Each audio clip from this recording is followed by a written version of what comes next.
The Nashville International Airport hummed with its usual December chaos. Travelers rushed through the terminals, dragging suitcases behind them, their faces a mixture of exhaustion and anticipation. Christmas music played softly through the overhead speakers, barely audible above the constant announcements of boarding calls and gate changes. The scent of coffee and cinnamon rolls from nearby cafes mixed with the sterile airport air conditioning, creating an oddly comforting atmosphere despite the overwhelming crowds. George Strait moved through Terminal C with the practiced ease of someone who had spent decades navigating airports. At 73, the King of Country still carried himself with quiet confidence, his trademark cowboy hat sitting comfortably on his head.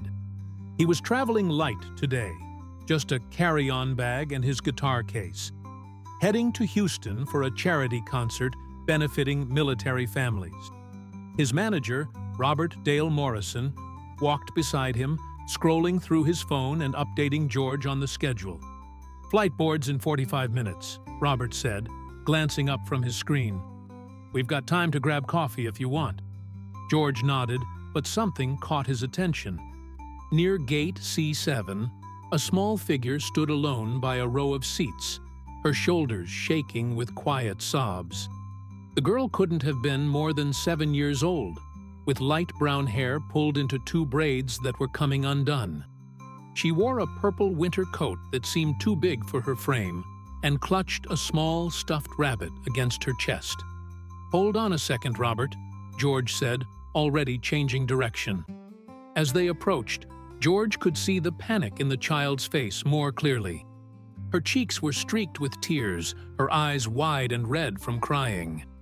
She kept turning in circles, searching the crowd with desperate urgency. Other passengers walked past her, some glancing briefly in her direction, but continuing on their way, absorbed in their own travel concerns. George knelt down beside her, lowering himself to her eye level. His movement was slow and deliberate, not wanting to startle her further. "Hey there, sweetheart," he said gently, his Texas drawl soft and reassuring. "Are you okay? Are you lost?" The little girl looked at him with frightened eyes, her lower lip trembling. Fresh tears spilled down her cheeks as she nodded. "I can't find my mommy," she whispered, her voice breaking. "We were right here. And then she went to ask someone something, and I looked at the planes, and now I can't find her anywhere." George's heart clenched. He could see the pure terror in her expression, that primal fear every child experiences when they realize they're separated from their parent. "That's all right. We're going to find her," George assured her, keeping his voice calm and steady. "My name is George. What's your name?" "Emma," she said quietly, hugging her rabbit tighter. "Emma Catherine Reynolds." "That's a beautiful name, Emma Catherine," George smiled warmly. "And who's this you've got with you?" Emma looked down at her stuffed animal. "This is Mr. Hops. My daddy gave him to me before he went to heaven." George exchanged a quick glance with Robert, who was already pulling out his phone to alert airport security. The detail about her father added another layer of concern to the situation. "Mr. Hops looks like a very good friend," George said. "I bet he's being real brave right now, just like you. Can you tell me what your mommy looks like? What's her name?" "Jennifer," Emma sniffled. "Jennifer Claire Reynolds. She has brown hair like me, and she's wearing a red sweater. She's really pretty, and she smells like vanilla." The detail made George smile despite the seriousness of the situation. Children's observations were always so pure and specific. "That's real helpful, Emma Catherine. You're doing great," George encouraged her. He looked up at Robert. "Get security over here and have them check the gate areas. Also, see if they can make an announcement." Robert was already dialing, speaking quickly into his phone. "Security is on their way. They're going to do a page for the mother." George turned back to Emma, noticing she was shivering slightly. "Are you cold, sweetheart?" She shook her head.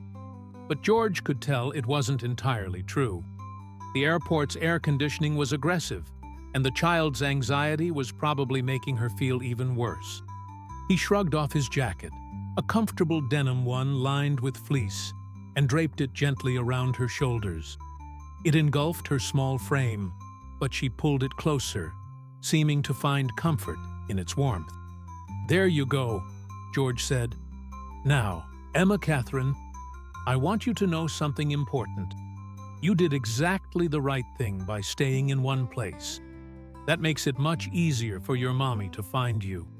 She's probably looking for you right now, and she's going to be so proud of how brave you've been."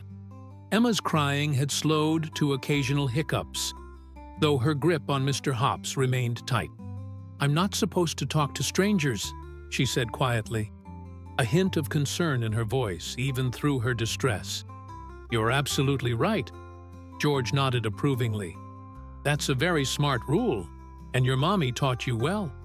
But right now, we're in an airport where there are lots of people and security cameras everywhere, and my friend Robert here has already called the airport police to help find your mom. See that lady over there in the uniform?" Emma looked where George pointed. A female security officer was approaching them quickly, her radio in hand. "That's Officer."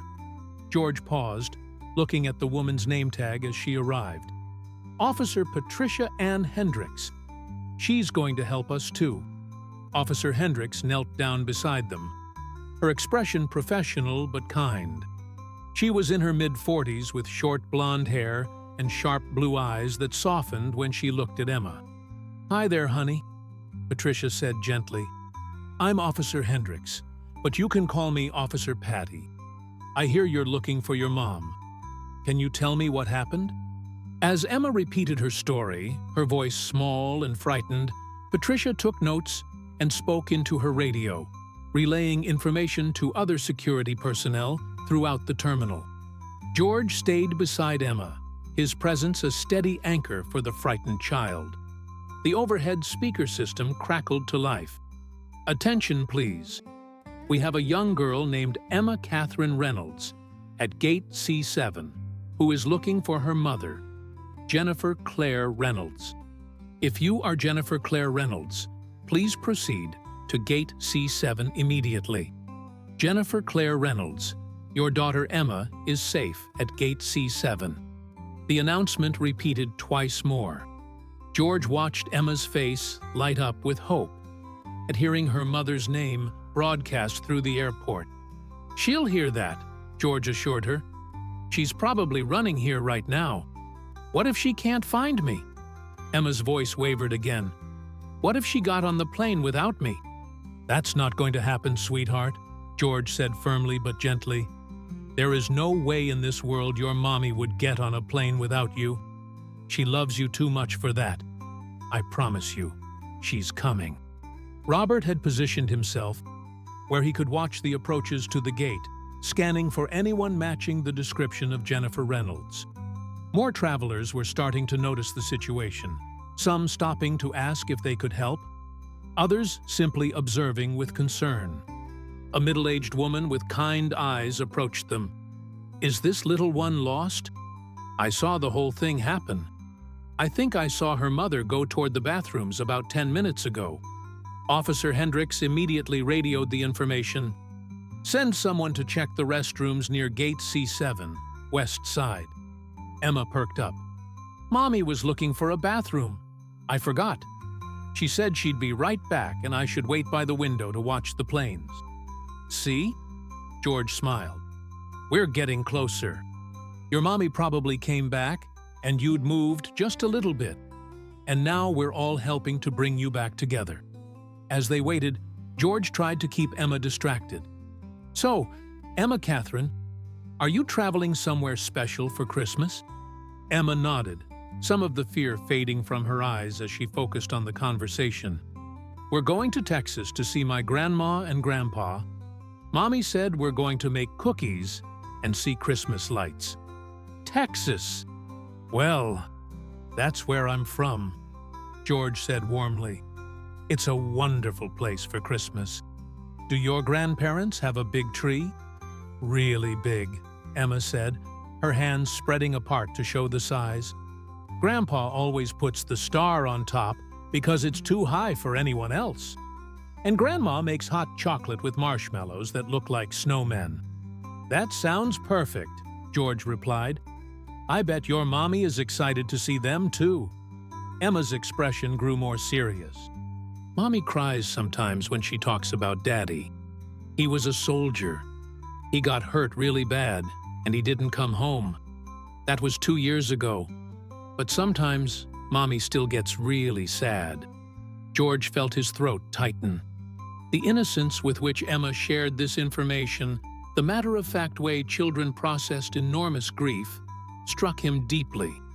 He'd performed at countless benefits for military families over the years, had met countless widows and orphaned children, but each story remained uniquely heartbreaking. Your daddy was a hero, George said softly, and I bet he's really proud of you for being so brave today. Mommy says he's watching over us from heaven, Emma said, looking up at the ceiling as if she might catch a glimpse. Do you think he can see me now? I think he can, George answered. And I think he's real glad that we found each other so you wouldn't be scared alone. Suddenly, a commotion erupted near the corridor leading from the bathrooms. A woman burst into view, her face pale with panic, her brown hair disheveled. She wore a red sweater just as Emma had described, and her eyes were frantically scanning the crowd. "Emma!" she screamed, her voice raw with terror. "Emma! Mommy!" Emma jumped up, George's jacket falling from her shoulders, and ran toward her mother. Jennifer Reynolds dropped to her knees as her daughter crashed into her arms.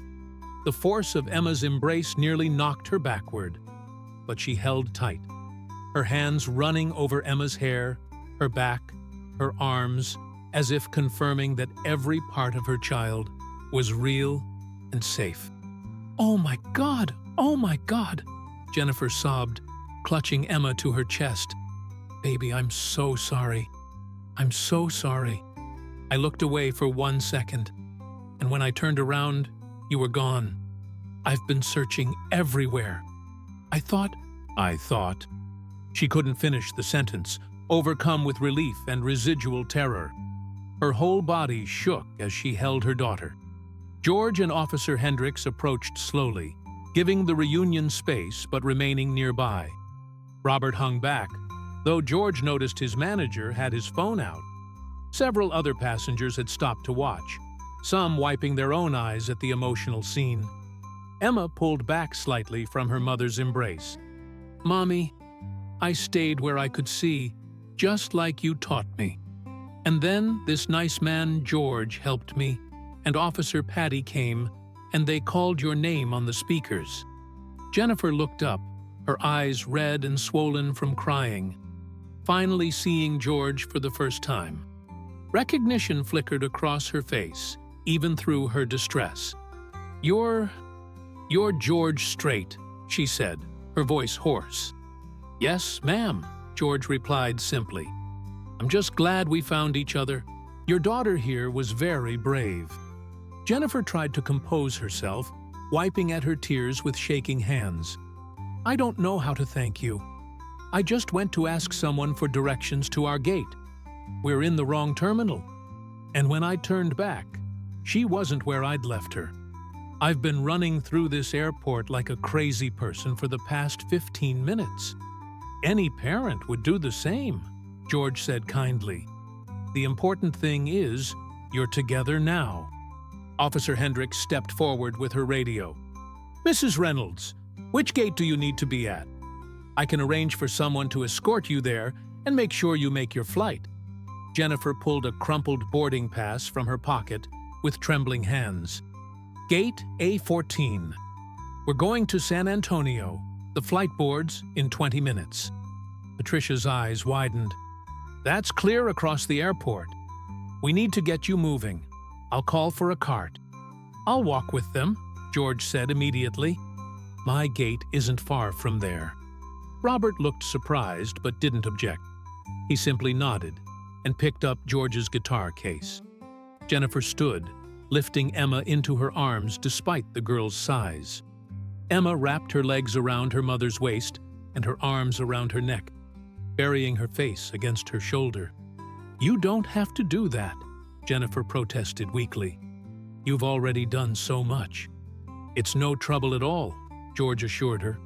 "Besides, I want to make sure Emma Catherine gets to see those Christmas lights in Texas." A small electric cart arrived within minutes, driven by another airport employee. Officer Hendricks helped Jennifer and Emma into the back seats, while George and Robert climbed in as well. The cart took off through the terminal, weaving through the crowds with practiced efficiency. As they rode, Jennifer continued to hold Emma close, periodically kissing the top of her head as if she still couldn't quite believe her daughter was safe. George noticed the dark circles under Jennifer's eyes, the worry lines etched into her young face. She couldn't have been more than 35, but she carried the weight of someone much older. "Have you lived in San Antonio long?" George asked, trying to help Jennifer calm down with normal conversation. "No, we're from Nashville," Jennifer replied, her voice still shaky. "We moved here 3 years ago when Andrew was stationed at Fort Campbell. After he died, I kept us here because it felt like the last place we'd been a family. But it's been hard, really hard. My parents keep asking us to move back to Texas, and I finally decided maybe they're right. Emma needs her grandparents, and I need help." The admission seemed to cost her something. George could hear the exhaustion and defeat in her words. "There's no shame in needing help," George said gently. "Family is what gets us through the hard times." Emma lifted her head from her mother's shoulder. "Mommy is a nurse. She helps people who are really sick. She works at night sometimes, and she's always tired." "Emma," Jennifer said softly, embarrassment coloring her cheeks. "That's important work," George said sincerely. "The world needs good nurses." "I work in the ICU," Jennifer explained. "Or I did. I gave my notice last week. We're moving in with my parents until I can find something in San Antonio. It's not exactly the triumphant return I'd imagined, but—" She trailed off, clearly fighting back more tears. The cart pulled up to Terminal A, and they could see Gate A14 in the distance. A final boarding call was being announced. "That's us," Jennifer said, panic returning to her voice. "We're going to miss it." Officer Hendricks, who had been following in another cart with additional security, spoke into her radio. "Hold the flight at A14. Passengers are approaching now." They rushed to the gate, where a flight attendant waited with a concerned expression. Jennifer fumbled with their boarding passes while Emma clung to her. "We're so sorry," Jennifer gasped. "My daughter got lost and—" "It's fine, ma'am," the flight attendant, a woman named Christine, said kindly. "We held the plane. Just get on board, and we'll get you settled." Jennifer turned to George, Emma still in her arms. Tears were streaming down her face again, but these seemed different from the panicked ones earlier. "Mr. Strait, I don't have the words to thank you properly. What you did today, you didn't have to stop. You didn't have to care, but you did. And I will never, ever forget that. Emma will never forget it." George reached out and gently squeezed Jennifer's shoulder. "You take care of yourself and this brave little girl. And Emma Catherine," he looked at the child, "you remember what I said. Your daddy is real proud of you." Emma smiled through her own tears and held up Mr. Hops. "Can Mr. Hops give you a hug?" George's eyes crinkled with warmth. "I would be honored to get a hug from Mr. Hops." Emma leaned forward from her mother's arms and pressed the stuffed rabbit against George's chest. And George wrapped his hands around both the toy and Emma's small fingers for a moment. "You have a wonderful Christmas with your grandparents," George said. "We will," Emma promised. "Thank you for finding me." "Thank you for letting me help you," George replied. Jennifer carried Emma down the jetway, turning back once to wave. George and Robert stood watching until they disappeared from view. Robert let out a long breath. That was something else. "Just glad it worked out," George said quietly. "That little girl has been through enough already." Officer Hendricks approached them with a smile. "That was a good thing you did, Mr. Strait. A lot of people would have just walked past." "I don't understand how anyone could do that," George replied, genuine confusion in his voice. As they made their way back toward Gate C7, Robert's phone began buzzing insistently. He pulled it out, and his expression changed. "George, you need to see this." He held up his phone. On the screen was a video, clearly filmed from someone's cell phone, showing George kneeling beside Emma at the gate. The footage captured him, draping his jacket over her shoulders, talking to her gently. The timestamp showed it had been posted 15 minutes ago. "It's already got 50,000 views, Robert said, scrolling through the comments. "And it's climbing fast." George frowned. "I didn't even notice anyone filming." "Welcome to the modern world," Robert said. The person who posted it wrote, "King of Country George Strait stops everything to help lost little girl at Nashville Airport. This is what a real hero looks like. George, this is going viral." "I don't want attention for helping a scared child," George said, uncomfortable. "That should just be what people do." "I know," Robert replied. "But apparently, it's not what everyone does, which is why people are responding to it." They reached their own gate, where boarding had just begun. As George settled into his seat on the plane, he found himself thinking about Emma and Jennifer, hoping their flight was smooth, hoping they'd find peace with Jennifer's parents in San Antonio, hoping that little girl wouldn't have nightmares about getting lost. He didn't think much about the video. He'd been in the public eye long enough to know that these things came and went. By tomorrow, he figured, everyone would have moved on to the next story. He had no idea how wrong he was. The video exploded across social media overnight.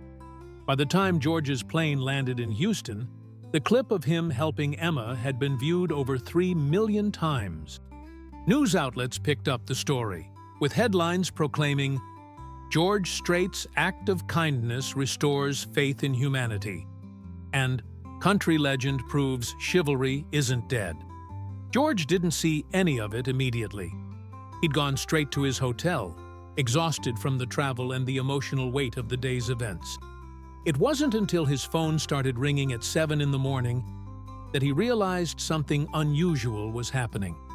"George, have you seen the news?" His publicist, Catherine Ann Foster, asked without preamble when he answered, "Every major network is trying to get an interview with you." "About what?" George asked groggily, rubbing his eyes. "About yesterday at the airport. The video has 15 million views now. The story is everywhere.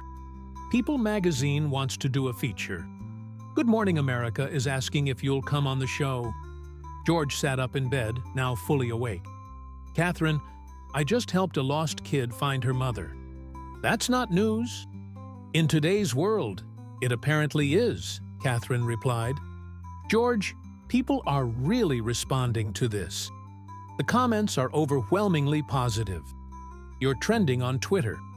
The video has been shared by celebrities, politicians, everyone." "I don't want to do interviews about it," George said firmly. "That family has been through enough without having cameras in their faces." "I figured you'd say that," Catherine said. "But you should know, reporters have already tracked down Jennifer Reynolds. She's been contacted by several news stations." George's jaw tightened. "They need to leave that woman alone. She's moving. She's dealing with her husband's death. And she doesn't need this circus." "I agree completely," Catherine assured him. "I'll put out a statement from you declining all interview requests and asking the media to respect the family's privacy. But George, I think you should know. Jennifer Reynolds called our office this morning." That surprised him. She did? How did she even get the number? She's apparently a very determined woman, Catherine said with a hint of admiration. She wanted me to pass along a message. She said to tell you that she's grateful the video went viral because she wants the world to see that there are still good people who do the right thing. Her words, not mine. George was quiet for a moment, processing this. Did she leave a number? She did. Do you want it? Yes. Catherine read off the number, and George wrote it down on the hotel notepad. After hanging up with his publicist, he sat on the edge of the bed, staring at the digits. It would be easier to just let this go, to move on with his day and let the media frenzy die down on its own. But something about the whole situation didn't sit right with him. He kept thinking about Emma's words. Mommy cries sometimes when she talks about Daddy. He picked up the phone and dialed. Jennifer answered on the second ring, her voice cautious. Hello? Mrs. Reynolds, this is George Strait. I hope I'm not calling too early. Mr. Strait! Jennifer's voice filled with surprise and emotion. No, not at all. Emma and I have been up for hours. We're at my parents' house now. Mr. Strait, I'm so sorry about all this media attention. I had no idea anyone was filming yesterday. Please, call me George. And you have nothing to apologize for. I'm the one who should apologize. I heard reporters have been contacting you. A few have found my old Nashville number, Jennifer admitted. But I haven't talked to any of them. This is your story too. And I didn't want to say anything without your permission. I appreciate that. But honestly, I don't see this as a story at all. I'm going to have my publicist put out a statement asking everyone to respect your privacy and move on.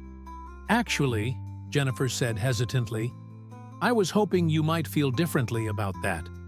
George frowned. I'm not sure I follow. He could hear Jennifer take a deep breath on the other end of the line.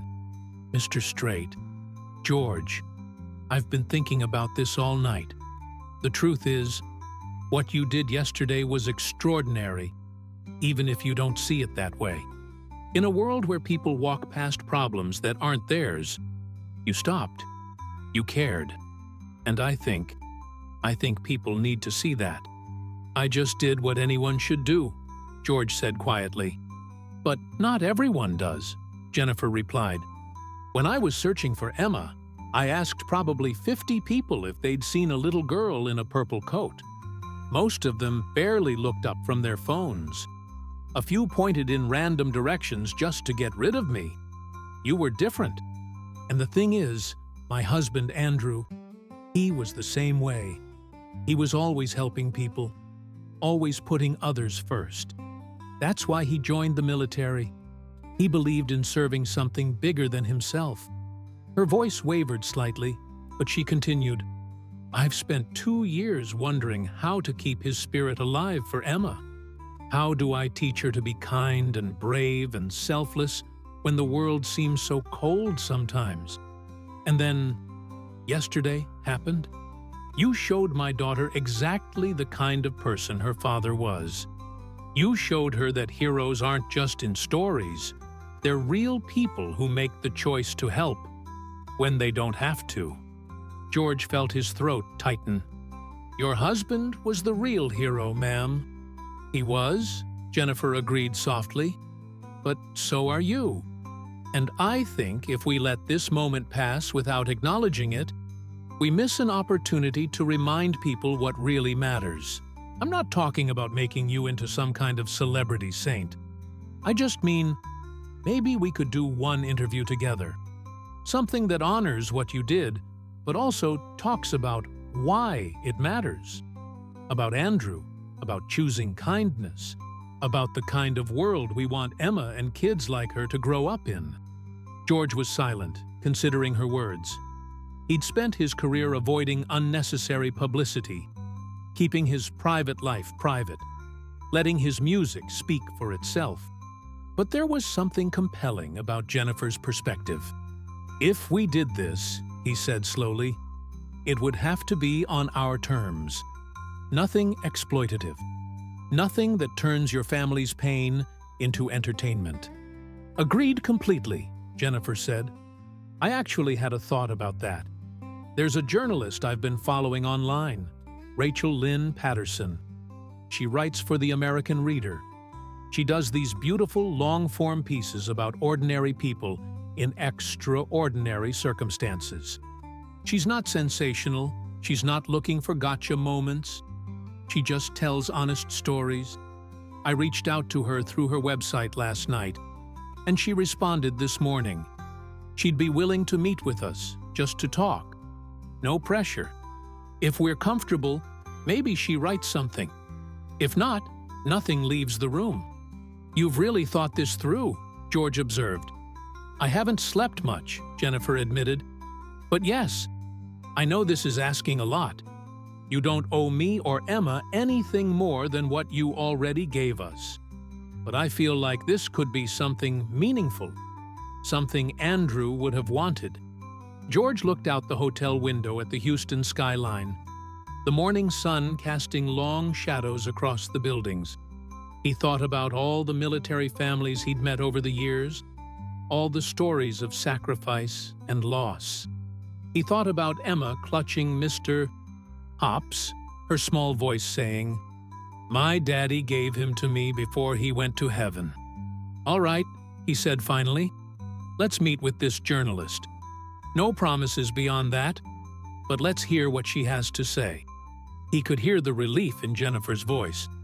"Thank you. Thank you so much. Rachel suggested meeting tomorrow if you're available. She's actually in Houston right now covering another story. She could come to you, or we could meet somewhere neutral." "Why don't we meet at my ranch?" George suggested. "It's private, comfortable. Your parents and Emma are welcome to come too. Maybe your folks would like to see where their granddaughter's adventure led." "Are you sure? That's incredibly generous." "I'm sure," George confirmed. "I'll have my assistant send you the address and directions. How about 2 o'clock tomorrow afternoon?" "Perfect. George, thank you for everything." After ending the call, George sat for a long moment, wondering if he was making the right decision. Robert was going to have opinions about this, probably none of them enthusiastic. Catherine would likely be supportive, but cautious. But something in Jennifer's words had resonated with him. Maybe there was value in acknowledging simple kindness, especially in a world that seemed increasingly short on it. He spent the rest of the day focused on the charity concert preparation, trying to ignore the fact that his phone buzzed constantly with notifications about the viral video. The event that evening was held at a large venue in downtown Houston, benefiting the Wounded Warrior Project. As George performed, he couldn't help but think about Andrew Reynolds, the soldier who'd never come home, and the family he'd left behind. During his final song, George noticed a banner in the audience. "Thank you for helping Emma." It was held by a woman who was crying, and George later learned she was a military widow herself. That image stayed with him long after the concert ended. The next afternoon, George stood on the porch of his ranch house, watching a rental car make its way up the long driveway. The Texas sun was warm despite it being late December, and the sprawling property stretched out in all directions, peaceful and private. The car parked, and Jennifer emerged first, followed by an older couple who had to be her parents. Emma bounded out of the back seat, her purple coat traded for a pink sundress despite the season. She spotted George and waved enthusiastically. "George!" she called out, running toward the porch with Mr. Hops tucked under her arm. George walked down the steps to meet them. "Well, hello there, Emma Catherine. I'm real glad to see you made it to Texas safely." "We did!" Emma exclaimed. "And Grandma did make hot chocolate with snowman marshmallows, just like I said." Jennifer's parents approached more slowly. Her father, David Christopher Mitchell, was tall with silver hair and kind eyes that crinkled when he smiled. Her mother, Patricia Louise Mitchell, was petite with the same brown hair as Jennifer and Emma, though hers was streaked with gray. "Mr. Strait," David extended his hand. "David Mitchell, this is my wife, Patricia. We can't thank you enough for what you did for our girls. Please call me George, and it was my pleasure. You have a wonderful granddaughter." "We think so," Patricia said warmly, though her eyes were damp. "Jennifer told us everything that happened. As grandparents, as people who nearly lost the most precious thing in the world to us, we're eternally grateful." Another car arrived, and a woman in her early 40s stepped out. She had auburn hair pulled back in a practical bun, and wore jeans and a simple blouse. She carried a leather messenger bag and had a gentle, observant quality about her. "That must be the journalist," Jennifer said quietly. Rachel Lynn Patterson approached with a friendly smile. "Good afternoon, everyone. Thank you for agreeing to meet with me. I promise I'm not here to ambush anyone or twist words. I'm just interested in understanding what happened and what it means to all of you." George gestured toward the house. "Why don't we all go inside? I've got lemonade and cookies, and we can sit somewhere comfortable." They settled in George's spacious living room, which managed to feel both expensive and homey. Family photos lined the walls alongside tasteful country artwork. Emma immediately gravitated toward a guitar mounted on the wall, her eyes wide with wonder. "Do you play that one?" she asked George. "That's one of my favorites," George replied. "Would you like to hear it?" Emma nodded eagerly, and George took down the guitar. He played a soft, simple melody, while Emma sat cross-legged on the floor, mesmerized. Jennifer watched her daughter with an expression of bittersweet joy. When the song ended, Rachel spoke up. "That was beautiful, Emma. Your mom told me you were very brave at the airport. Can you tell me what that felt like when you couldn't find her?" Emma's face grew serious. "It was really scary. My tummy felt funny, and I couldn't breathe right. I thought I'd never see Mommy again, or Grandma and Grandpa. I thought I'd be lost forever." "But then George found you," Rachel prompted gently. "He did," Emma confirmed. "He was nice. He didn't act like I was being silly for being scared. And he gave me his coat because I was cold. And he told me my daddy would be proud of me." Rachel turned to George. "What made you stop? In your position, you could have easily notified security and continued on your way." George considered the question carefully. "I don't think I made a conscious decision to stop. I just saw a child in distress and couldn't walk past that. My parents raised me to help people when you can, and I've tried to live by that. It wasn't heroic. It was just human." "But that's exactly what's resonating with people," Rachel said. "The video has been viewed over 20 million times now. The comments are filled with people saying they wish more folks would act like you did. There's clearly a hunger for this kind of simple decency." Jennifer leaned forward. "That's what I wanted to talk about. My husband Andrew lived his whole life by the principle of service. He believed you had an obligation to leave the world better than you found it. He died protecting people he'd never met, serving a country that didn't always appreciate his sacrifice, and I've struggled to keep that spirit alive for Emma in a world that often feels selfish and cruel." Her voice grew stronger. "What George did on Monday wasn't complicated. It wasn't some grand gesture. It was just noticing someone who needed help and choosing to help them. But it felt revolutionary, because we've apparently reached a point where basic kindness is notable. And I think that's something worth talking about." David Mitchell added, "I'm a retired high school teacher, taught history for 35 years. And one of the things I always tried to impress on my students was that history isn't just made by presidents and generals. It's made by ordinary people making ethical choices in everyday moments. George made that kind of choice. Andrew made that kind of choice every day, Patricia said softly, looking at her granddaughter. And it cost him his life. But he'd make the same choices again because he believed in something bigger than himself. When Emma tells her children and grandchildren about her daddy someday, I want her to be able to say she saw his values reflected in the world around her. George gave us a piece of that. Rachel was taking notes, but looked up with genuine curiosity. Jennifer, you mentioned on the phone that you're in the process of moving back to Texas. Can you talk about that decision? Jennifer hesitated, glancing at her parents. It's not an easy thing to admit, but I've been struggling. Andrew's death left us with some financial difficulties despite his military benefits. The ICU nursing schedule is brutal, and I was trying to be both mother and father to Emma while working overnight shifts. I was exhausted all the time, stressed constantly.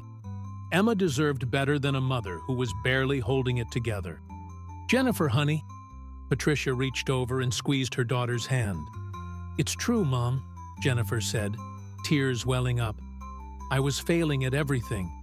I couldn't keep up with the bills. I was missing Emma's school events because I was sleeping after night shifts. I felt like I was letting Andrew down, letting Emma down, letting everyone down. Moving here felt like admitting defeat, but I didn't know what else to do. Emma climbed into her mother's lap, sensing her distress. Jennifer wrapped her arms around her daughter and kissed the top of her head. George had been listening quietly, but now he spoke up. Accepting help isn't defeat. It's wisdom. Andrew served his country, and part of what he was serving was the idea that we take care of each other. You moving here to let your parents help raise Emma, that's not weakness. That's being smart enough to know you don't have to do everything alone. George is right, David agreed.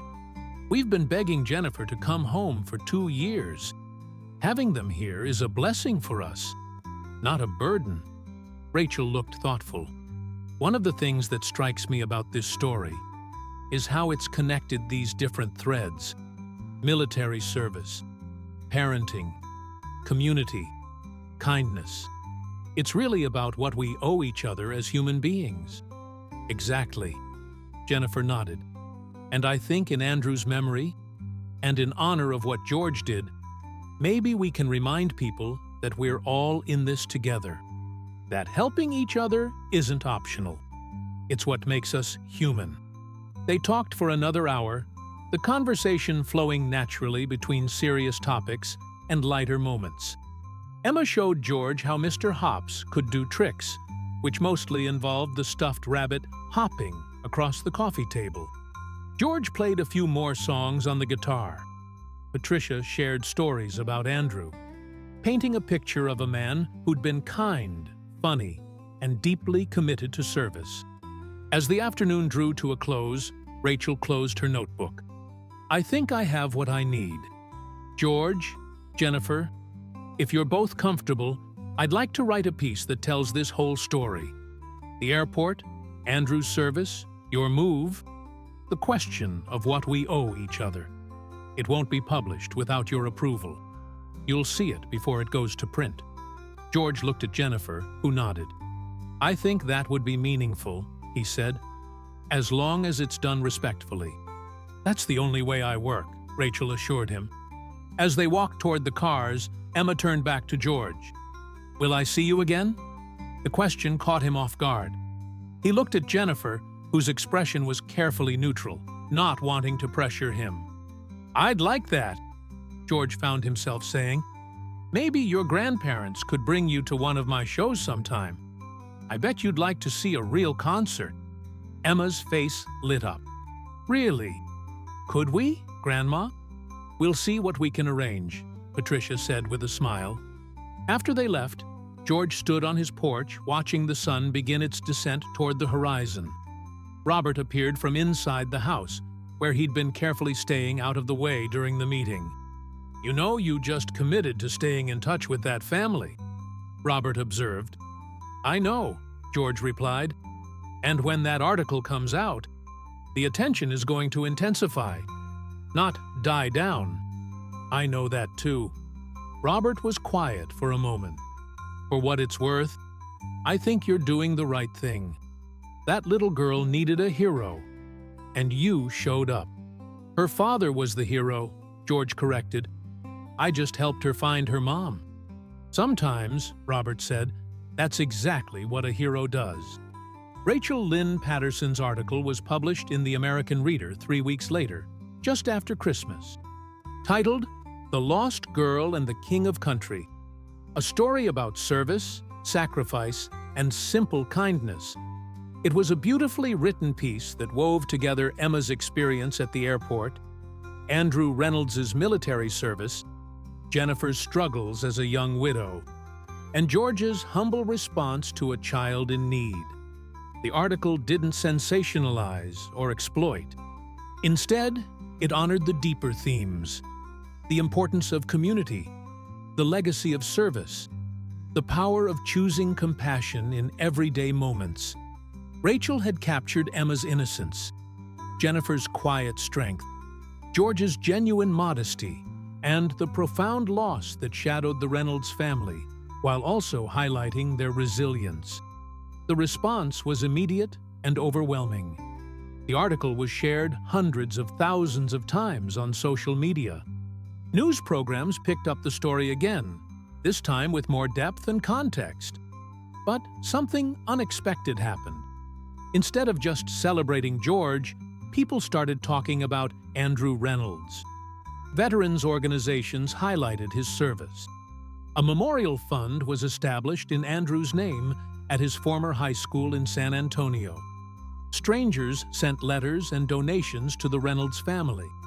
The conversation shifted from, "Look at this nice thing a celebrity did," to, "Let's talk about what we owe our military families and each other."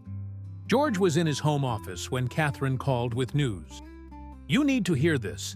The Pentagon just announced they're naming a scholarship after Andrew Reynolds for children of fallen soldiers. They're specifically citing your interview with Rachel as what brought attention to the gaps in support for military families." "See, that's wonderful," George said, genuinely moved. "Have you told Jennifer?" "She doesn't know yet. They're calling her this afternoon." "But George, there's more. Remember how Jennifer mentioned financial struggles in the article?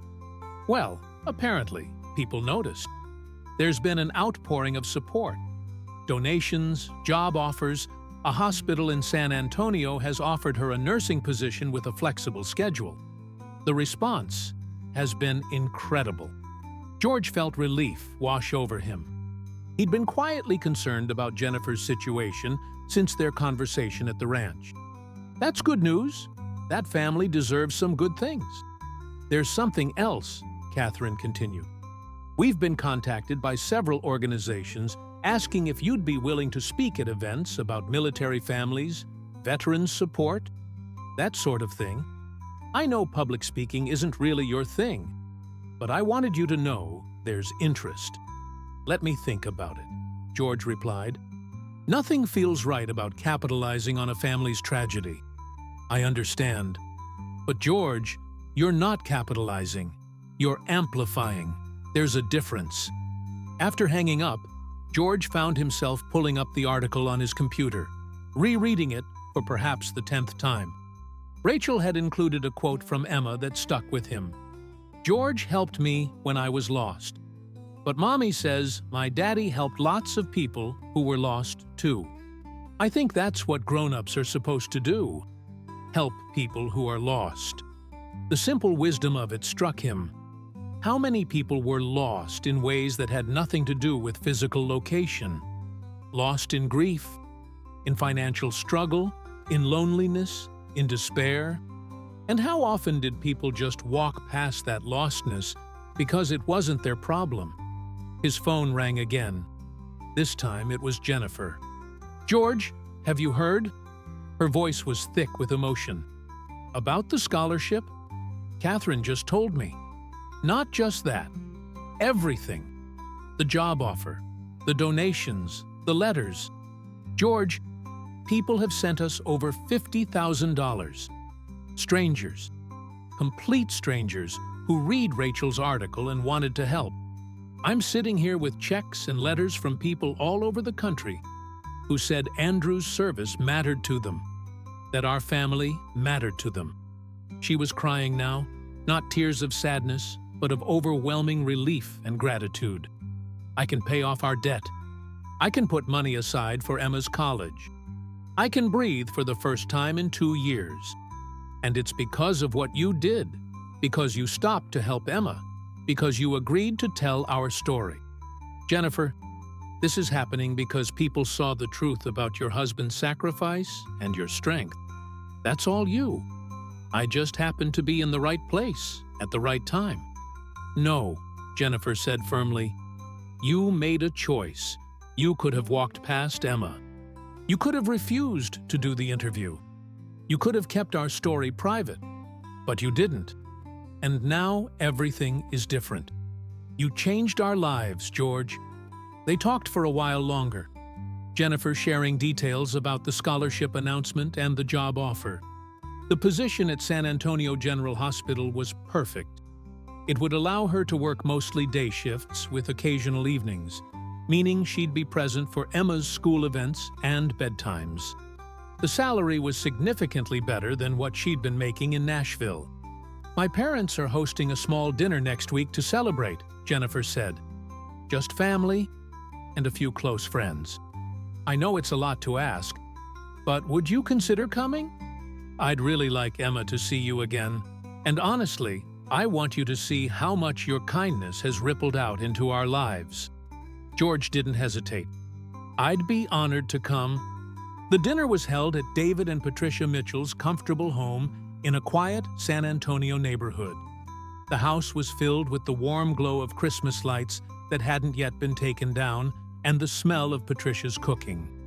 Emma greeted George at the door, immediately taking his hand and pulling him inside to show him the Christmas tree. See? She said, pointing to the star on top. Grandpa put it up there, just like I told you. The gathering was intimate. Just the Mitchell family, a couple of Jennifer's close friends from high school who still lived in the area, and George. No press, no cameras, just people sharing a meal and celebrating the good things that had come from a difficult journey. During dinner, David stood to make a toast. 2 years ago, we lost someone we loved deeply. Andrew was an exceptional man, a devoted husband, a loving father, a true patriot. His death left a hole in our family that nothing can fill. But these past few weeks have reminded us that Andrew's legacy isn't just about loss. It's about the values he lived by and the ripple effects of those values. He raised his glass toward George. When you stopped to help Emma at that airport, you embodied everything Andrew believed in: service, compassion, putting others first. And by agreeing to share our story, you've helped ensure that Andrew's sacrifice wasn't in vain. The scholarship bearing his name will help dozens of military children get an education. The awareness raised about military families will lead to better support systems. And our family, his voice caught slightly, our family can finally start to heal. So thank you, George. From the bottom of our hearts, thank you. Everyone raised their glasses. George felt uncomfortable with the attention, but recognized the genuine gratitude in the room. I appreciate those kind words, George said quietly. But I think you have it backwards. You all have reminded me what really matters. In my line of work, it's easy to get caught up in the business side of things. The concerts, the schedules, the next album, meeting Emma, hearing about Andrew, seeing the strength in this family. It's put everything back in perspective for me. So thank you for letting me be a part of your story. After dinner, George found Emma in the living room, carefully arranging a nativity scene on a side table. She was humming to herself, moving the figures with great concentration. "That's looking real nice, Emma Catherine," George observed, settling into a nearby chair. Emma looked up and smiled. Grandma lets me set it up every year. I'm putting the wise men over here because they had to travel really far, like Mommy and me when we came from Nashville. That's a good way to think about it. Are you happy to be here in Texas? Emma nodded enthusiastically. I miss my old room, but I like being with Grandma and Grandpa, and Mommy smiles more now. She used to cry a lot at our old house when she thought I was sleeping. But here she laughs with Grandma when they cook, and Grandpa tells funny stories that make her happy. The observation, delivered with such childlike honesty, reinforced for George how much the move had been the right choice for this family. I bet your daddy would be really proud of how brave you've been through all these changes, George said. Emma's expression grew thoughtful. I don't remember Daddy as much as I used to. Sometimes Mommy shows me pictures and tells me stories, and it feels like I remember. But I'm not always sure if I really do, or if I just remember the stories. It was heartbreaking how matter-of-fact she was about this loss. That's okay, sweetheart. The important thing is knowing that he loved you very much. And all those stories your mommy tells you, those are ways of keeping your daddy close. George? Emma's voice was small. Do you think Daddy would have liked you? The question surprised him. I don't know, but I hope he would have. I think he would, Emma decided, because you're nice, and you help people, and Mommy says that's what Daddy was like too. Jennifer appeared in the doorway, having come to check on her daughter. She'd overheard the last part of the conversation and had to blink back tears. Emma, honey, it's almost time for bed, Jennifer said softly. Can you go brush your teeth?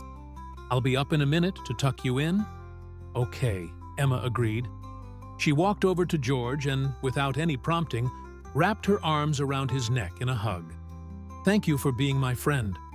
George returned the hug, feeling the weight of trust this child had placed in him. You're very welcome, Emma Catherine. You're a special girl. After Emma went upstairs, Jennifer sat in the chair her daughter had vacated. I'm sorry if that conversation was uncomfortable. She's been asking a lot of questions about Andrew lately. I think being here in my parents' house, where there are so many photos and memories, has brought it all to the surface. Don't apologize, George said. She's processing something enormous in the only way a 7-year-old can. She's going to be okay, Jennifer. You're doing everything right. I don't always feel like it, Jennifer admitted. Sometimes I wonder if Andrew would be disappointed in how long it took me to get my life together, how much I struggled. Jennifer, George said seriously, from everything I've heard about your husband, I'd bet money that he'd be proud of you. You're raising an incredible daughter. You recognized when you needed help and had the courage to ask for it. You're starting over in a place where Emma can be surrounded by family. Those are hard choices, and you made them for the right reasons. Jennifer wiped at her eyes. The job starts in 3 weeks. I'm nervous and excited and terrified all at once. But it feels like the first time in 2 years that I can see a path forward, instead of just surviving day to day. That's what Andrew would want for you, George said gently. Not just survival, but actual life. Before George left that evening, Patricia pulled him aside. George, I want you to know something. When Andrew died, I worried constantly about Jennifer and Emma. I worried they'd be forgotten, that Andrew's sacrifice would just be a statistic, that they'd drown under the weight of loss and financial stress. What you did, not just at the airport, but agreeing to share their story. You threw them a lifeline. You reminded the world that behind every soldier who doesn't come home is a family that has to keep living. You gave us hope when we desperately needed it. I will never forget that.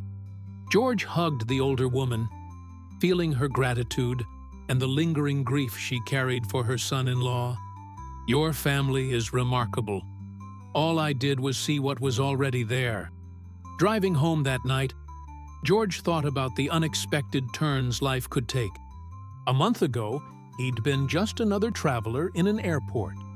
Now he was connected to this family in a way that felt both surprising and right. He thought about Emma's question, "Do you think Daddy would have liked you?" He hoped Andrew Reynolds would have. He hoped the soldier would have appreciated that someone had stopped to help his daughter when she was scared and alone. More than that, George hoped he'd honor the values Andrew had died defending. The idea that we're responsible for each other, that service matters, that small acts of kindness are the foundation of a decent society. 3 months passed, and winter gave way to early spring in Texas. The story of George and Emma had largely faded from the daily news cycle, replaced by newer headlines and viral moments. But the impact of that December day at the Nashville airport continued to unfold in ways both large and small. Jennifer Reynolds had settled into her new position at San Antonio General Hospital. The ICU day shift suited her far better than the overnight chaos she'd endured in Nashville. She came home with energy to help Emma with homework, to cook dinner with her mother, to actually be present in her daughter's life instead of just physically there while emotionally exhausted. Emma had adjusted well to her new school. Her teacher, Mrs. Caroline Elizabeth Harper, was a warm woman in her 50s who had a gift for helping children feel safe and valued. When Emma had shared the story of getting lost at the airport and meeting George Strait, Mrs. Harper had used it as a launching point for a classroom discussion about kindness, bravery, and helping others. George had kept in touch with the family, though he'd been careful not to intrude. A text message here and there, a phone call every few weeks. He'd sent Emma a birthday present in January, a child-sized guitar with her name engraved on it, along with a note encouraging her to take lessons if she was interested. Jennifer had sent him a video of Emma's reaction, the pure joy on her face as she carefully strummed the strings, trying to recreate the melodies George had played for her. In late March, George's phone rang while he was at the ranch, working with one of his horses in the stable. He saw Jennifer's name on the screen and answered immediately. "Jennifer, how are you?" "George, I'm good. Really good, actually. But I'm calling because I have something to ask you. And I want you to know up front that it's completely okay to say no." "All right," George said, curious. "What is it?" "The scholarship committee, the Andrew Reynolds Memorial Scholarship, they're planning a fundraising gala for May.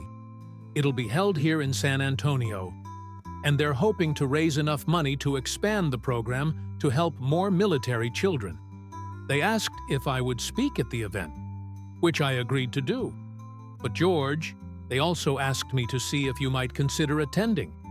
Not to perform or anything, just to be there.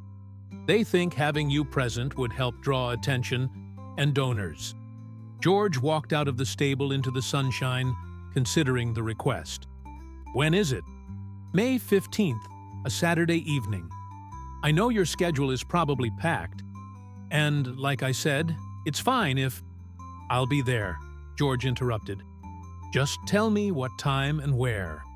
He could hear the relief in Jennifer's voice. "Really? George, thank you. This means so much.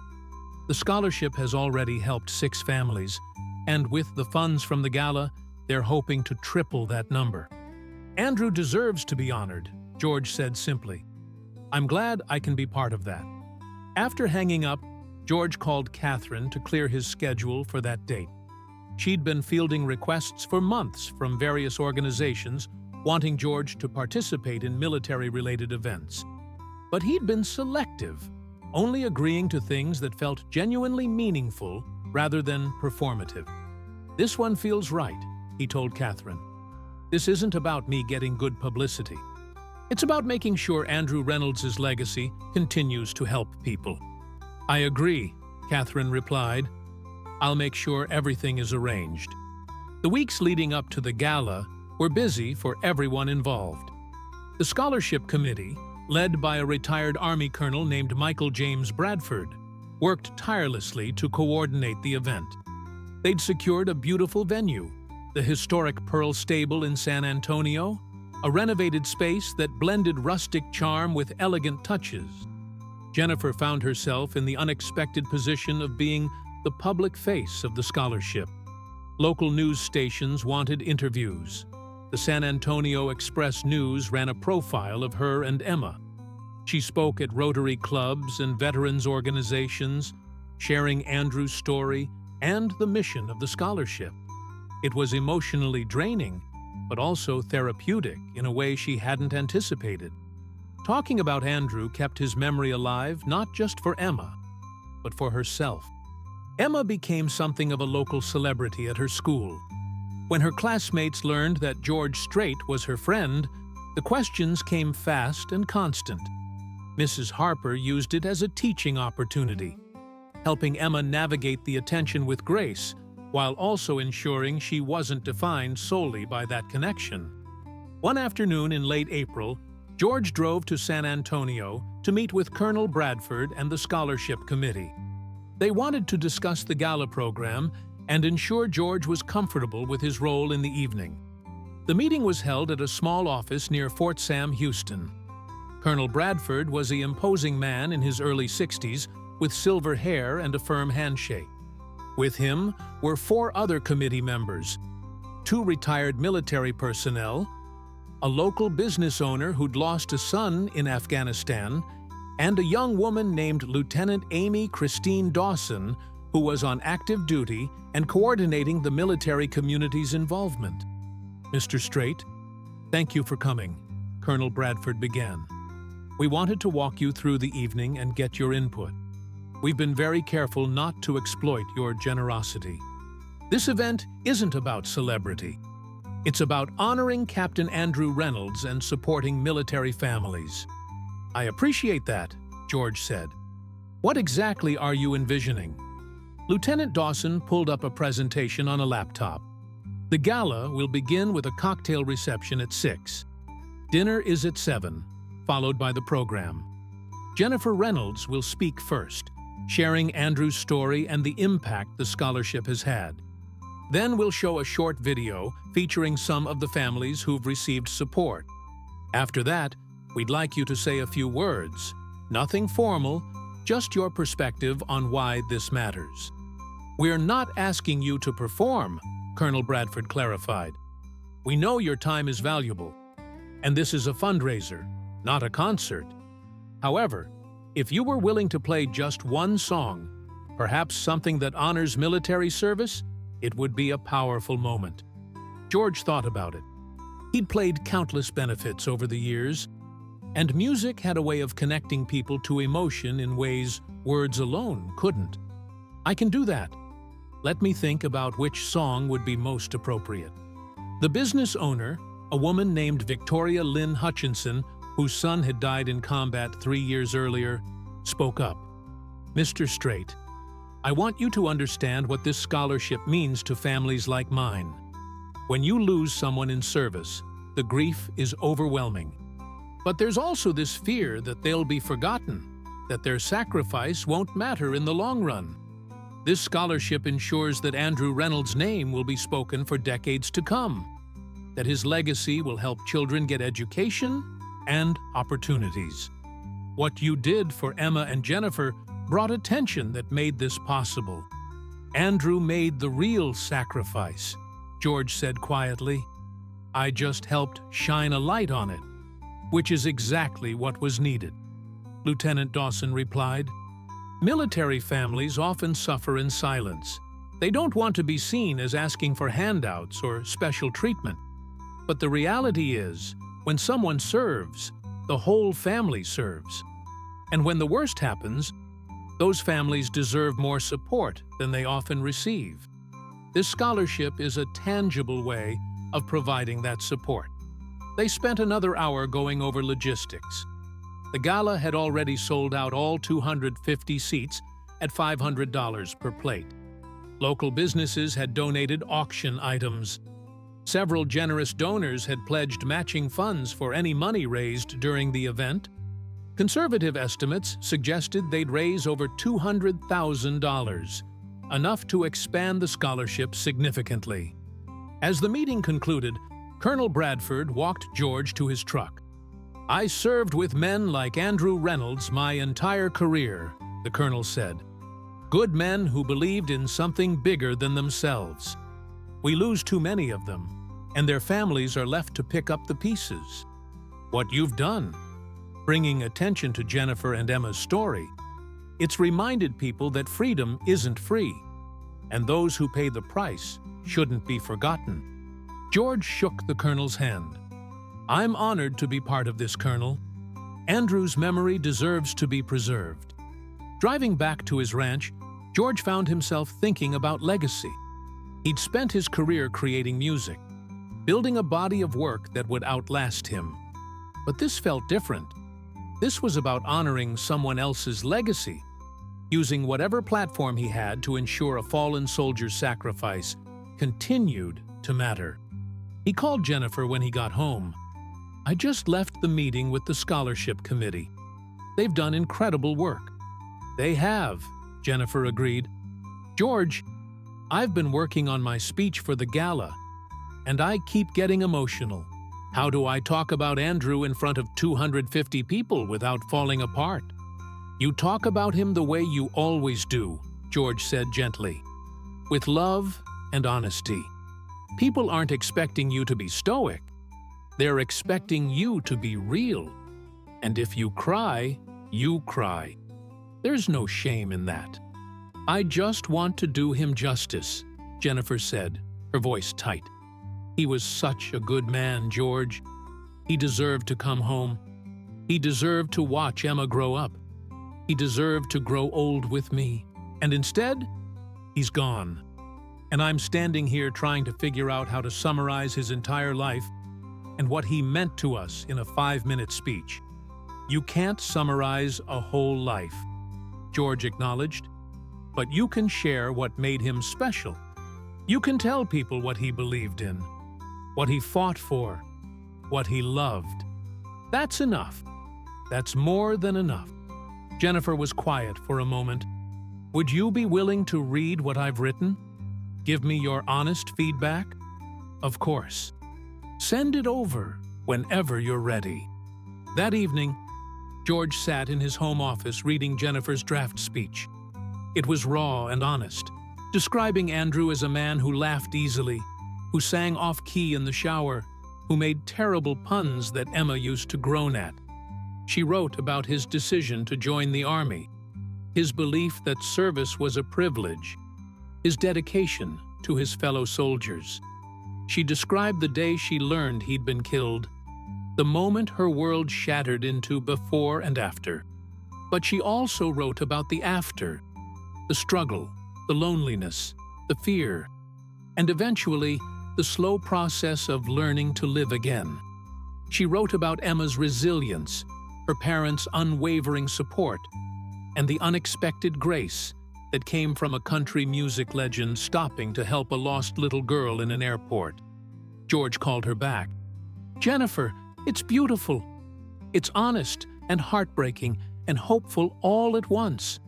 Don't change a thing. You don't think it's too personal? Too much about our struggles?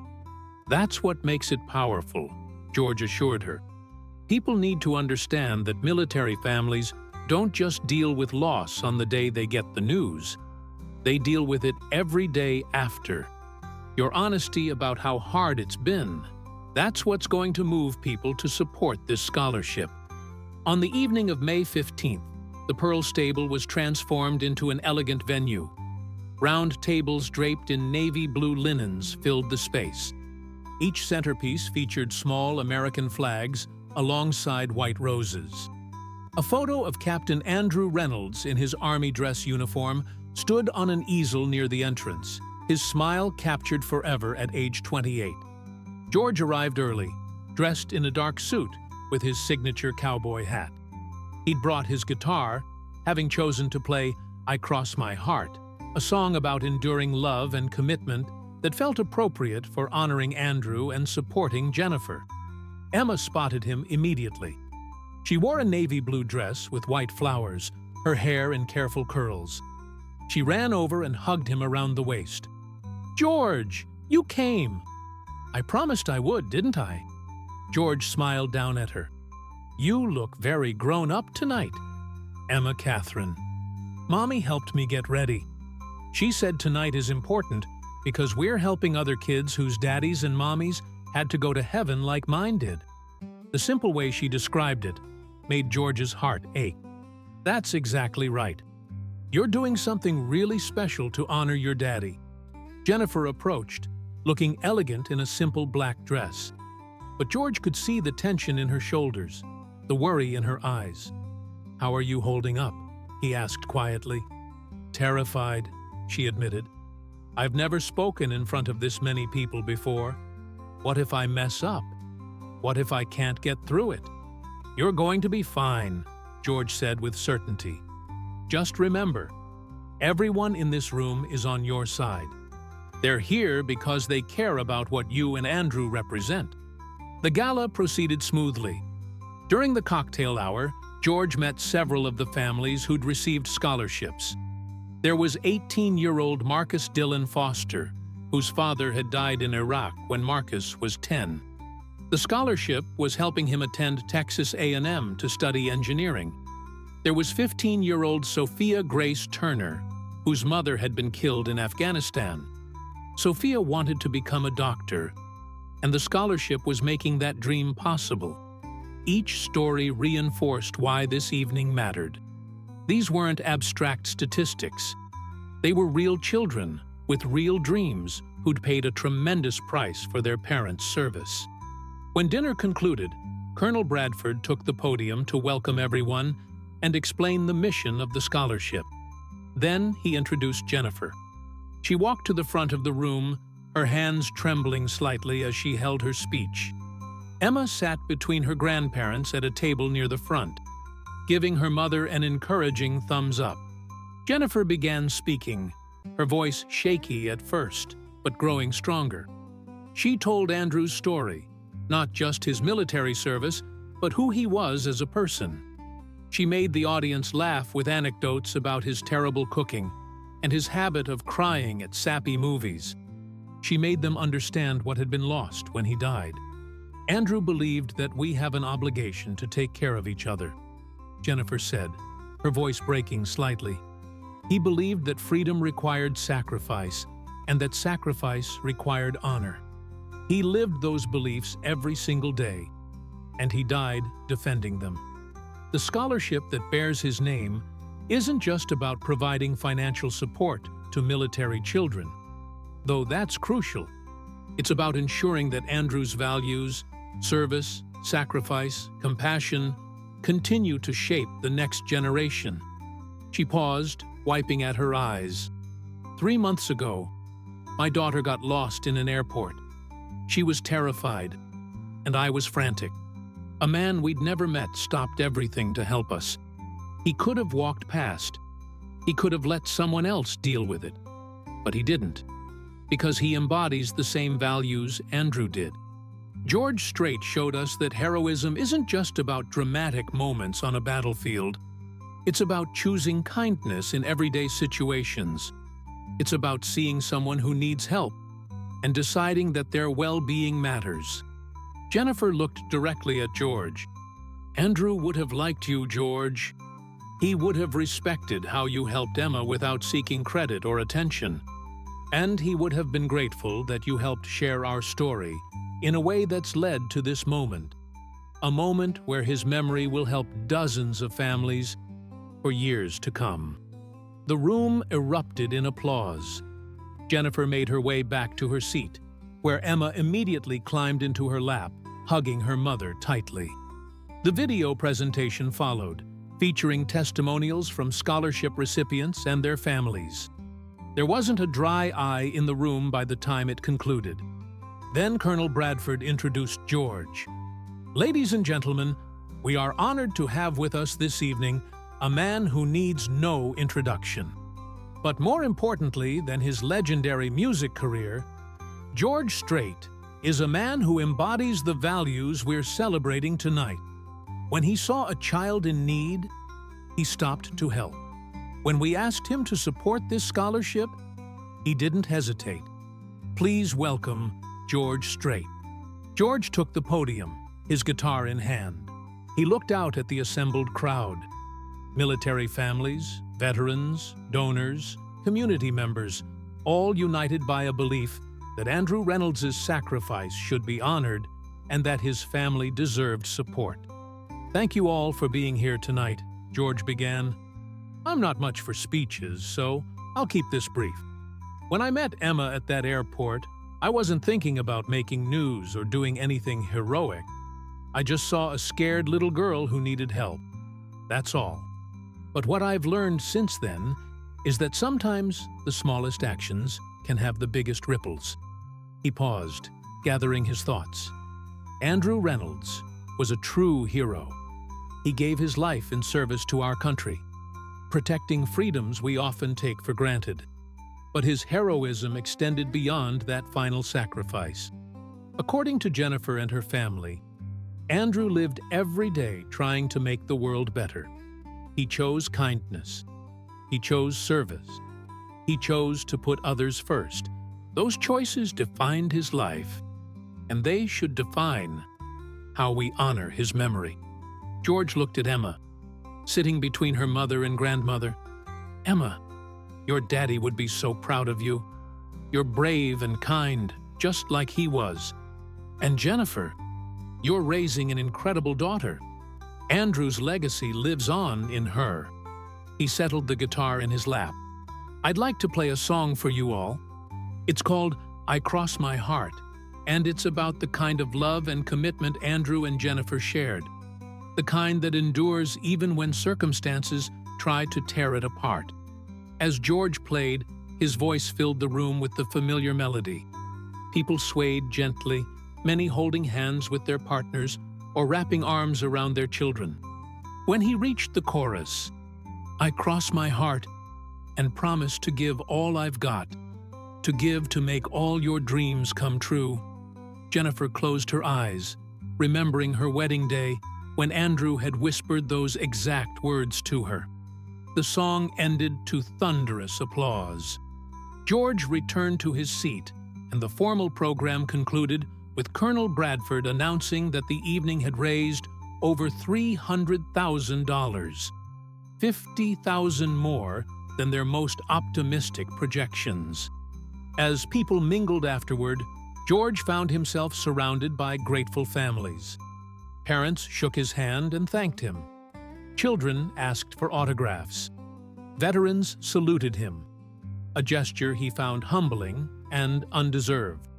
Emma stayed close to George throughout the evening, introducing him to her grandparents' friends and explaining proudly, "This is my friend George, who helped me when I was lost." As the event wound down, Jennifer found a quiet moment with George. "I can never adequately thank you for what you've done for us, but I want you to know that you changed our lives in ways I'm still discovering. This scholarship, my job, Emma's happiness, none of it would have happened without you." "You give me too much credit," George replied. "You and Emma would have found your way regardless. I was just fortunate enough to be part of your journey." "No," Jennifer said firmly. "You were the catalyst. You saw us when we were invisible. You cared when you didn't have to. That changed everything."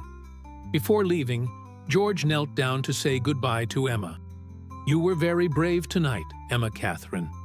Your daddy would be proud." "George," Emma's voice was thoughtful, "do you think heaven has airports?" The question caught him off guard. "I don't know, sweetheart. Why do you ask?" "Because if it does, maybe Daddy helps little kids who get lost there, just like you helped me. That would be nice, wouldn't it?" George felt his throat tighten. The innocent wisdom of this child, her ability to find comfort in imagining her father continuing his mission of helping others even in death, was profoundly moving. "I think that would be very nice," George agreed, his voice rough with emotion. "And I bet he's real good at it, just like you said." Emma hugged him one more time before running back to her grandparents.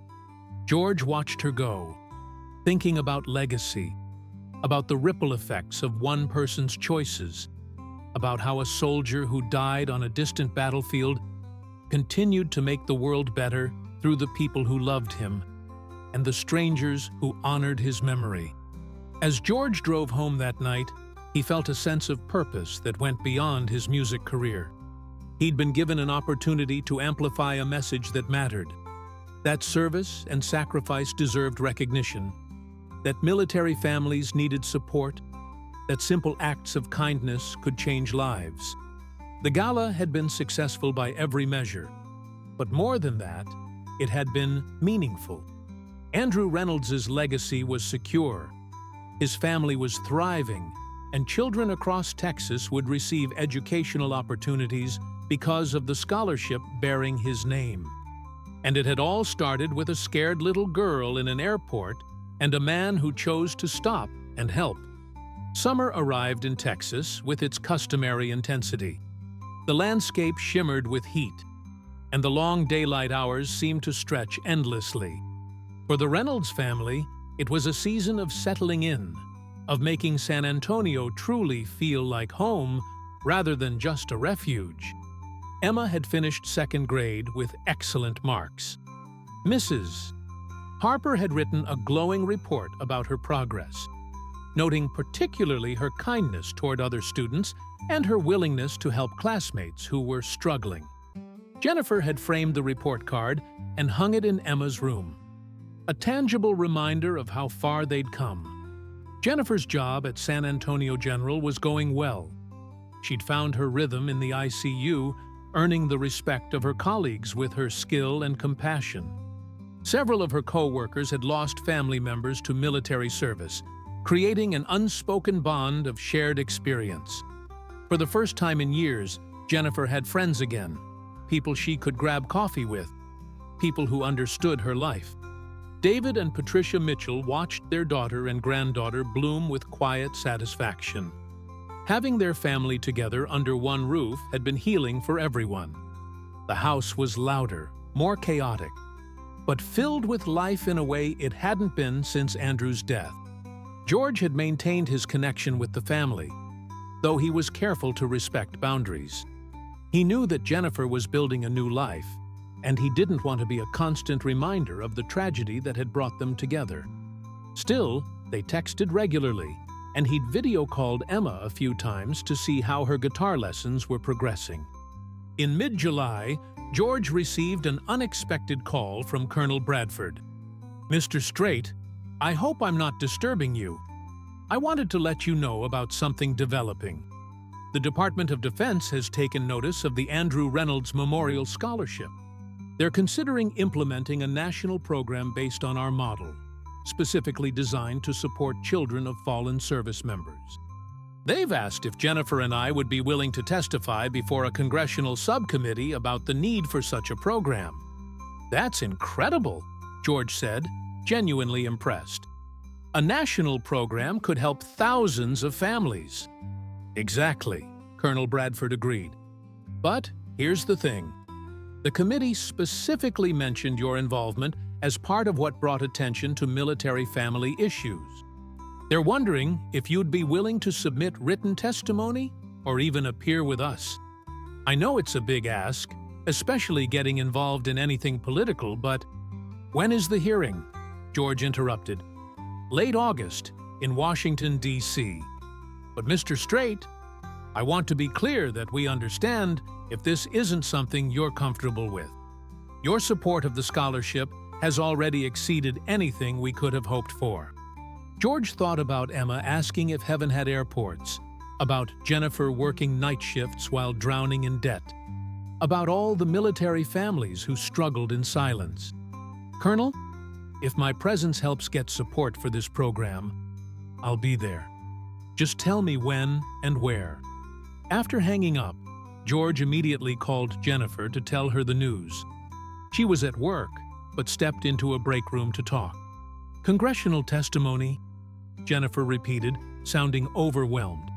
"George, I can barely speak in front of 200 people at a gala. How am I supposed to testify before Congress? The same way you did at the gala, George assured her. By telling the truth. By sharing Andrew's story and what your family has been through. Jennifer, you have the power to change policy that affects thousands of families. That's not small.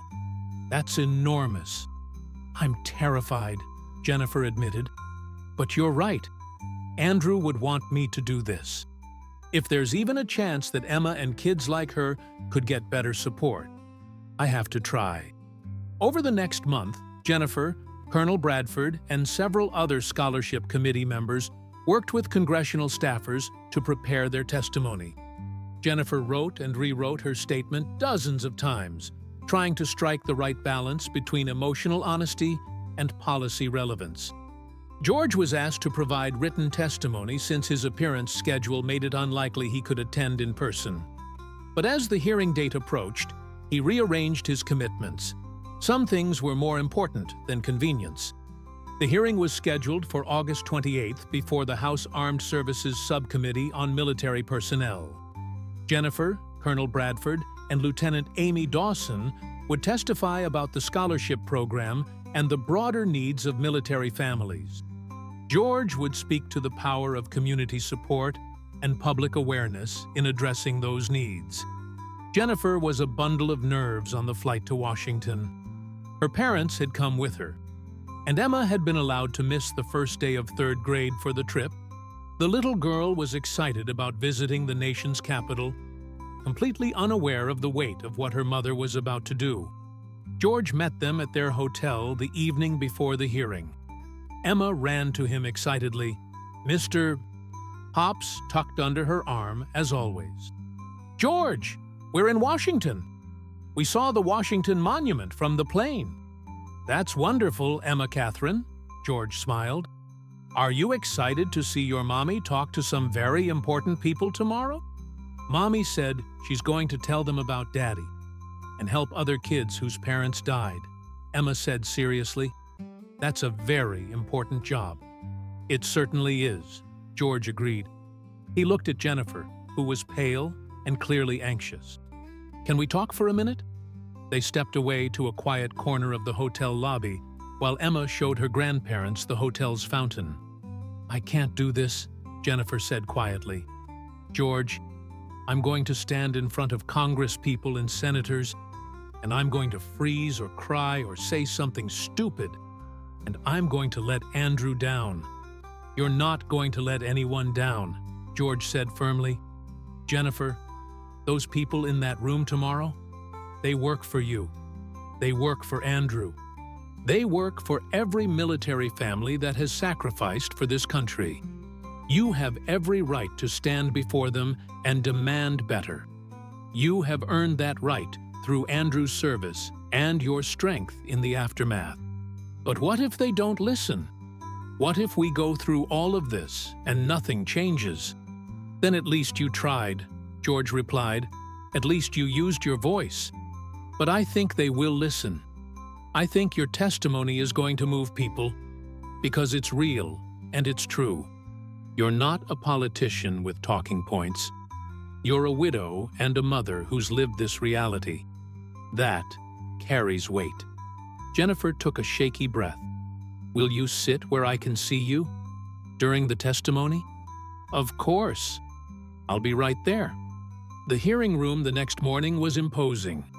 Wood-paneled walls, an elevated dais where the subcommittee members sat, rows of seats for witnesses and observers.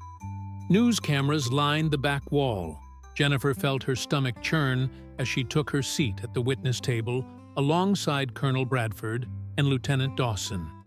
George sat in the second row behind them, positioned exactly where Jennifer could see him if she needed reassurance. Emma sat with her grandparents several rows back, clutching Mr. Hops and watching with wide eyes. The subcommittee chairman, Congressman Robert Allen Mitchell from Virginia, called the hearing to order. Today, we're examining the support structures available to families of fallen service members, with particular focus on educational opportunities for surviving children. We have several distinguished witnesses who will share both their personal experiences and policy recommendations. Colonel Bradford testified first, providing an overview of the Andrew Reynolds Memorial Scholarship, the families it had helped, and the potential for a national program. His military bearing and clear presentation set a strong foundation. Lieutenant Dawson followed, speaking to the active duty perspective and the concerns soldiers had about what would happen to their families if they didn't come home. Her testimony was straightforward and powerful, highlighting gaps in current support systems. Then it was Jennifer's turn. As she approached the microphone, she could feel her hands trembling. She glanced at George, who gave her an encouraging nod. She looked back at Emma, who smiled and held up Mr. Hops. Jennifer began reading her prepared statement, her voice initially unsteady, but gaining strength. Chairman Mitchell, ranking member, distinguished members of the subcommittee, thank you for allowing me to testify today. My name is Jennifer Reynolds, and I'm the widow of Captain Andrew James Reynolds, who was killed in action in Afghanistan on November 14, 2023. Ouder 23, she described Andrew, not just as a soldier, but as a husband, father, and man who believed deeply in service. She talked about the day she learned he'd died, the impossible task of explaining to a 5-year-old Emma that Daddy wasn't coming home, the years of struggling financially and emotionally despite military benefits that were supposed to help. The support systems that exist are valuable, Jennifer said clearly, but they don't address the long-term reality of raising a child alone on a single income while dealing with grief and trauma. When I was working overnight shifts in an ICU, barely keeping my head above water financially, missing my daughter's school events because I was exhausted, I felt like I was failing everyone. Failing Emma, failing Andrew's memory, failing myself. She paused, emotion threatening to overcome her, but she pushed through. Last December, Emma got lost in an airport. She was terrified, and I was frantic. A stranger, a man named George Strait, stopped to help us. He didn't know who we were or what we'd been through. He just saw a child who needed help and a mother who needed support. That moment of simple kindness from someone who had no obligation to us ended up changing our entire trajectory. Jennifer described how the viral video led to the scholarship fund, which led to financial stability, which led to better opportunities for Emma. But here's what troubles me, she continued, her voice stronger now. My family's circumstances shouldn't have required a viral video and national attention to improve. There are thousands of military families facing the same struggles we faced, and most of them won't have a chance encounter with a celebrity. Most of them will continue struggling in silence, falling through gaps in a support system that doesn't adequately address their needs. She looked directly at the subcommittee members. The Andrew Reynolds Memorial Scholarship has helped dozens of families in Texas. A national program modeled on this scholarship could help thousands across the country. More importantly, it would send a message to service members that if the worst happens, their children won't just receive a flag and condolences. They'll receive tangible, ongoing support that honors their parents' sacrifice by ensuring opportunities for their future. Jennifer's testimony concluded with specific policy recommendations that she and the scholarship committee had developed.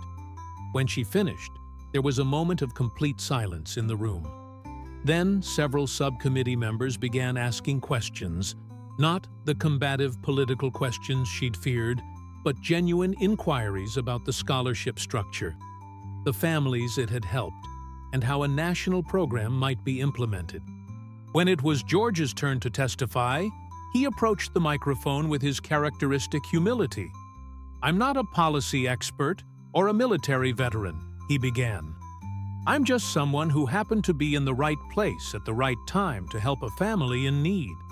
But what I've learned through knowing the Reynolds family is that behind every fallen service member is a family that continues to serve through their sacrifice and their resilience. Frieder nicht zu sehen, Feito. He spoke about the public response to the airport video, the outpouring of support for the scholarship, and what that revealed about Americans' desire to support military families when given a clear opportunity. People want to help, George said, but they need structures and programs that make it possible. A national scholarship program would provide exactly that, a clear, meaningful way to honor sacrifice and support the next generation. The hearing lasted 3 hours. By the end, even the most skeptical subcommittee members seemed moved by the testimonies. Congressman Mitchell announced that the subcommittee would draft legislation to establish a national scholarship program for children of fallen service members, with the Andrew Reynolds Memorial Scholarship serving as the foundational model. As they exited the hearing room, Jennifer was swarmed by reporters. Cameras flashed, microphones appeared, voices shouted questions. George immediately stepped forward, positioning himself partially in front of Jennifer to give her a moment to collect herself. "Mrs. Reynolds has testified thoroughly today," George said calmly to the press.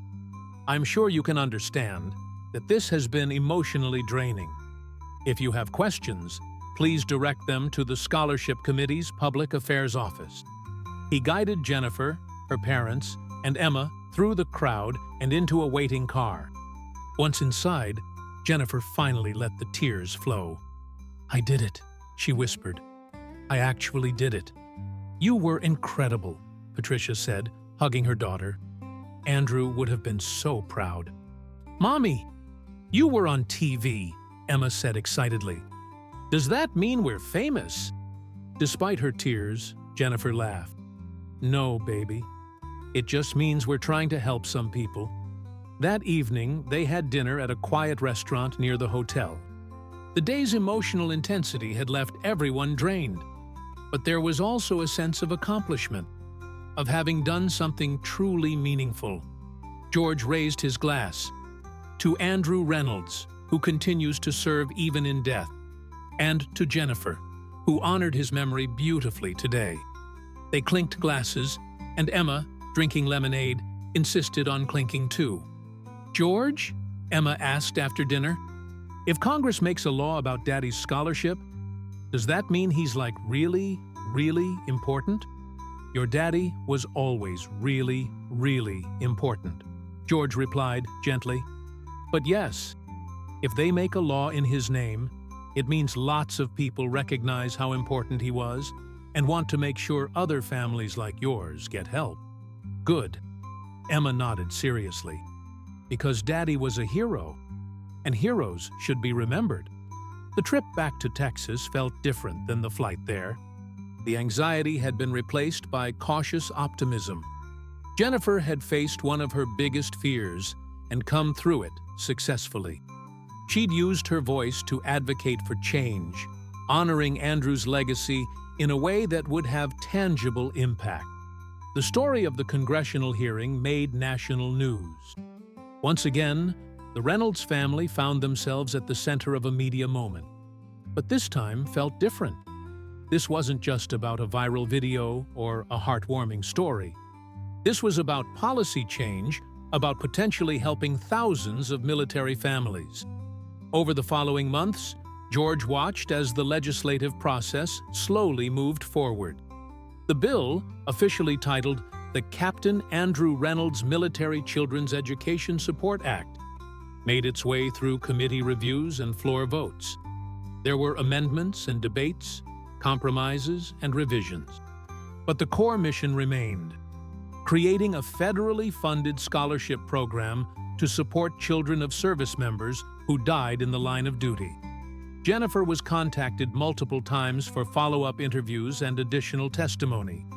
She became an unexpected advocate, speaking at military installations and veterans events.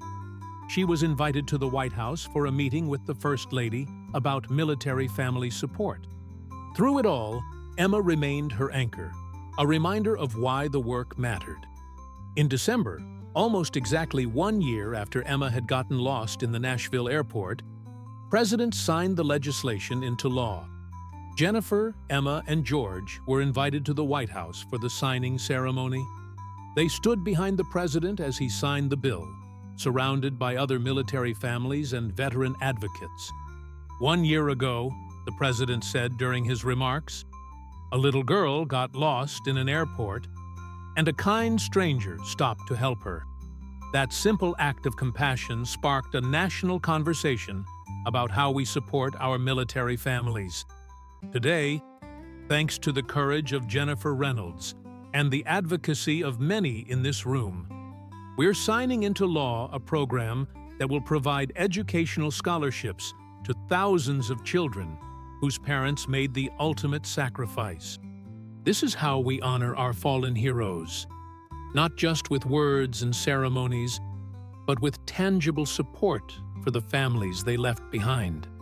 Emma stood between her mother and George, holding both their hands. She'd been instructed to be quiet and still during the ceremony, and she was doing her best, though George could feel her bouncing slightly with excitement. After the signing, they were given one of the pens the president had used. Jennifer held it carefully. This small physical object that represented so much. Andrew's sacrifice, her survival, Emma's future, and the futures of countless other military children.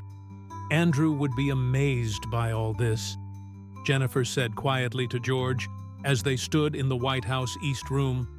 He was just a regular guy who wanted to serve his country. He never imagined his name would be on a federal law. He was a regular guy who did extraordinary things, George replied, just like you've done in honoring his memory. As they prepared to leave Washington and return to Texas, Emma asked George a question that caught him completely off guard. George, are you going to come to my school's career day? Mrs. Harper said we could invite someone we know to talk about their job. And I want you to come talk about being a singer and helping people. George glanced at Jennifer, who smiled and shrugged. You don't have to. I'd be honored. George interrupted. When is it? February 14th, Emma exclaimed. That's Valentine's Day. But Mrs. Harper said Career Day is more important than candy. And so, on a sunny February morning, George Strait found himself sitting in a third-grade classroom surrounded by 8-year-olds, talking not just about his music career, but about the importance of kindness, service, and being willing to help when you see someone in need. Emma sat in the front row, beaming with pride as she introduced my friend George, who helped me when I was lost and helped make a law for kids like me whose daddies and mommies died being heroes. Mrs. Harper asked George to play a song for the class, and he chose a simple tune about Texas that had the children clapping along. When he finished, hands shot up with questions. Are you really famous? One boy asked. Do you have a horse? Another wanted to know. Why did you help Emma? A little girl asked seriously. George thought about that last question. Because she needed help, and I was there. It's really that simple. We all have opportunities every day to make someone's life a little bit better. Sometimes it's something big, but usually it's small things. Helping someone carry something heavy, being kind when someone's having a bad day, noticing when someone seems sad or scared. Those little choices add up to the kind of world we live in. The children listened with the intense focus that young people bring to ideas that resonate with them. George could see them processing, thinking about their own opportunities to help. After Career Day, as George was preparing to leave, Mrs. Harper pulled him aside. Mr. Strait, I want you to know that Emma Reynolds is one of the most compassionate children I've ever taught. When new students join our class and feel nervous, Emma is always the first to welcome them and help them feel comfortable. When someone drops their lunch tray in the cafeteria and everyone else laughs, Emma helps them clean it up. She's internalized the lesson you taught her, that helping people matters. You've given her a gift, that will last her entire life." Those words stayed with George long after he left the school. He'd spent his career giving people music, and that was meaningful. But this, helping shape a child's understanding of compassion and service, this felt like a different kind of legacy entirely. Spring turned to summer, and the first recipients of the federal Andrew Reynolds Scholarship were announced. Emma's teacher's prediction about her compassion proved accurate time and again. 100 children across America would receive full college scholarships, with more to be awarded each year. Jennifer attended the announcement ceremony in Washington, where she met several of the recipients and their families. Hearing their stories of loss and struggle, seeing their hope and gratitude, made all the difficult moments of the past year worthwhile. George continued his tours and his music, but he always made time to check in with the Reynolds family. He attended Emma's third-grade graduation.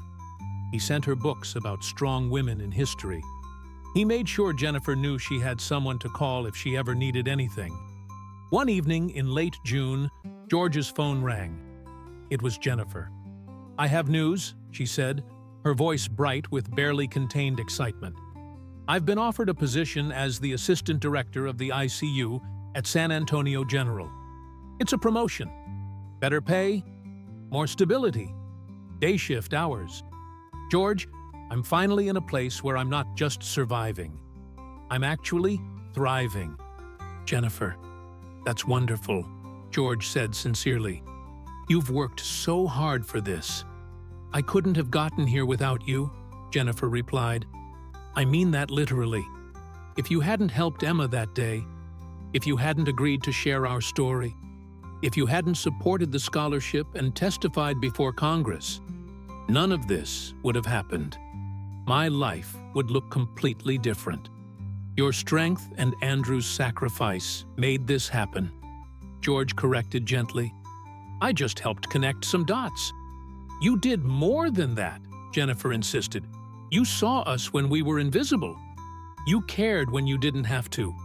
You changed the trajectory of not just our lives, but thousands of other lives.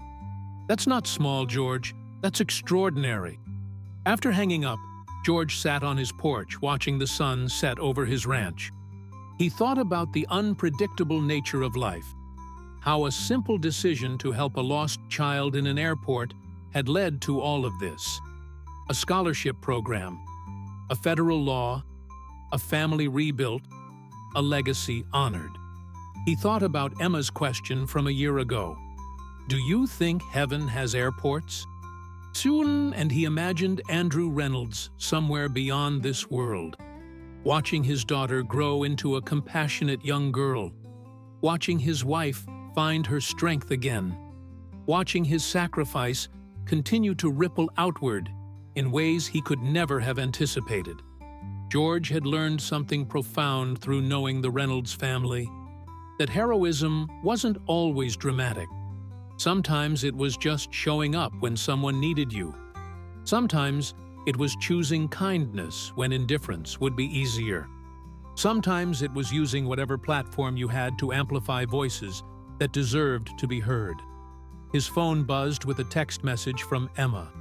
It was a photo of her holding her new guitar, the one George had given her for her birthday. She was smiling, and the caption read, "Practicing every day. Grandpa says I'm getting really good. Thank you for being my friend, George. I love you." George smiled, saving the photo. In a career filled with awards, platinum records, and sold-out shows, this simple text from an 8-year-old girl who'd once been lost and scared in an airport felt like one of his most meaningful accomplishments.